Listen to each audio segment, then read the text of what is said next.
Man liekas, ka vienu supermeni šobrīd atrast un vienu uzvārdu nosaukt būtu nepareizi, būtu svarīgi, sākot ar mans prezidents LV un turpinot to visādi veidu diskusiju formās meklēt un salīdzināt un panākt kaut kādu konkurenci un sacensību, nevis kandidātu atrašanu zoodārzos, kabinetos vai kaut kādās citās intīmās vietās.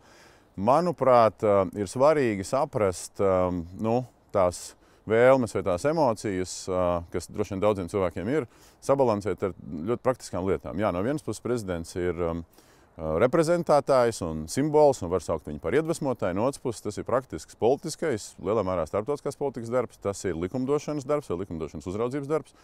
Un līdz ar to, manuprāt, prezidentam ir jābūt cilvēkam, kas ne tikai iedvesmo un tam līdzīgi, jo mums ir sportā un kultūrā kolosāli cilvēki, kas mūs iedvesmo. Un daudz.